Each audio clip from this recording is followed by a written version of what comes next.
because if we're talking about people that are making an impact right now, I think there is no one in professional wrestling that is making as big of an impact upon his return than Roman Reigns. He returned last week to WWE SummerSlam in Cleveland, Ohio, to 57,000 fans, helping Cody Rhodes retain the WWE Undisputed Championship by spearing and Superman punching his younger cousin, Solo Sikoa, making it very, very clear that he is the original tribal chief. Upon his return got about 100 million video views across all social media platforms. He sold about $800,000 worth of merchandise in less than 2 hours. He sold out of his signature commemorative belt, which there were only 1,316 copies of. One of those belts would be $600. They all sold out within an hour. Oh And my then gosh. his SmackDown return in Tulsa, Oklahoma, after his return to WWE, immediately sold out. So let it's safe to say that that needle mover nickname is not a gimmick. It's the real thing. I wanted to know how you felt about the return of the original tribal chief, Roman Reigns. Oh, it was fantastic. I I mean, I know I was gone. And so I probably didn't have the same feelings that everyone else had because of course upon Roman losing the belt from Cody, you had like, a division of the fan base where you had people that were Cody stands or Roman stands or whatnot. And then you have this funky behind extension storyline with Soul Sokoa that put him automatically in a terrible position to be hated. Just because you're not Roman, you'll never be Roman. You can't replicate that. Like you just can't. He's a staple. Like he didn't Mm-hmm. feel like a staple in the first couple of years of his career so much when he was solo, but now he feels like a staple to the company and like he gave us one of the greatest storylines of all time. So I can't fully feel what everyone else was feeling, but I mean I got the feeling through the television while I was watching back SummerSlam and he showed up.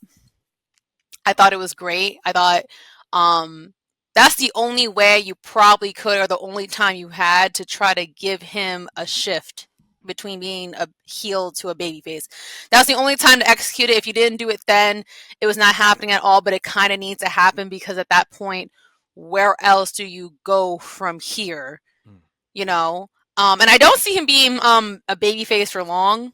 I don't. I just see him doing it long enough to where he gets his throne back because he is the original tribal chief. I don't think he actually likes Cody. I wouldn't be surprised if they try to run things back at some point in Mm-hmm. life and that this is all just like a ploy because I still don't trust Roman. I really don't. I can't unsee the heel that I've been witnessing since the pandemic. I'm sorry. I can't. But I do think it was a very interesting return. And it was, what I also found interesting was that I was on Twitter and I saw a tweet that raised hell. Oh my God. Someone compared Roman to John Cena. And the Cena Nation was not happy. They said that this was a bigger return than anything that John Cena has ever pulled. And I had to think about it for a second. I was like, well, did John Cena ever pull those numbers in one day? If that's the case, the tweet's not wrong. It was offensive to me, but I'm like, it's not wrong. It has to have been probably the top three best returns. And he wasn't gone for long. He wasn't. Which goes to show you, like, I actually might think to me that I heard a bigger pop than when Punk came back. It was a shocker. Because it was a shocker, but I don't think like merch flew off the table like the way it just did for Roman. Like people were just waiting for him to come back in a different way, and I think that's impressive that in a small amount of time being gone, you could get that pop. Yeah. Because Roman has made a lot of comebacks, but like to leave for as long as I've been gone and come back to that reaction, I mean that goes to show you how much like work they put into making him the guy that he is now. Because he was nowhere not like this in the previous years. I would never have thought prior to 2020 that Roman could be held to the standard, but this is where he is in his life and his career. So I'm excited to see what they're going to do with this. I'm going to pass it over to you, Jordan. What do you think about Roman's return? And is it the So biggest return of all time? I think it's the biggest return. It may rival Punk's return to AEW, but what I will Yes. say is this: as it pertains to the numbers, this may be the biggest return in wrestling in the past 25 years. I think since the start Ooh. of the millennium, because the when I You might thought piss them about, on off, Jordan, with that. I think so, and I'll tell you why. The Yeah. bigger the villain, the better the hero. They took an old formula that worked for The Rock and that worked for Stone Cold, and they did it with Roman Reigns. Right Mhm. before The Rock became this monster baby face, he was a monster heel.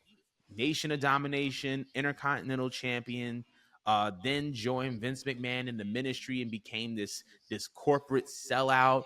He became a big villain, and then that led him to become a bigger face. Stone Cold Steve Austin, when he cut that Austin 316 promo, he was not a baby face. He was a heel. He was a remorse. He had no remorse. He had no sense of decorum. And when he became a face, he became a revered face. They took that concept, that formula, and they applied it to Roman Reigns. The difference was Roman's build to where he is now is 4 years in the making. And to be completely honest, while I think that we still have some legs left on this bloodline storyline, if it ended today, they have accomplished their goal. Because the Yeah. reality is that Roman Reigns is now a bigger face than he ever was in his entire career. And that's what Vince McMahon was trying to do. Vince was trying to get Roman as the face that we see him at now. He was not that face. Now he is the undisputed face, and he's the face in a way that he is true to himself still as the tribal chief. He carries those heel elements with him, and he does it in a way where the people are over, like the people are with him. Like when he was about to hit that spear at SummerSlam and he did the ooh ah, you can feel the stadium shake on the other side of the screen. And I think that that was the objective. They wanted to put Roman Reigns in a position where he was the legit face, the baby face, and the face of the company. And they've been able to do that. I still think we have some ways to go, but I think that if the bloodline storyline ended today, WWE accomplished their goal. As it pertains to the numbers, this is nuts. And this only solidifies what Roman has been saying as the gimmick. He's like, I'm not a main eventer. I'm the main event. I'm not a guy. I'm the guy. And everyone else is second.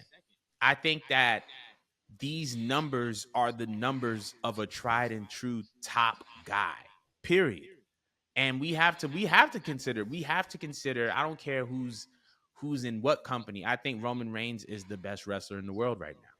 I think that he is the one that tells the most stories. I think he's the biggest attraction. I think that he is doing what you need to be doing as a top guy of a professional wrestling company, and that is bringing people in. So I think that Roman Reigns is who he says he is. He is him. He is the OG tribal chief. I'm curious to know what y'all think about Roman Reigns. Leave y'all comments below, but we're going to be moving on.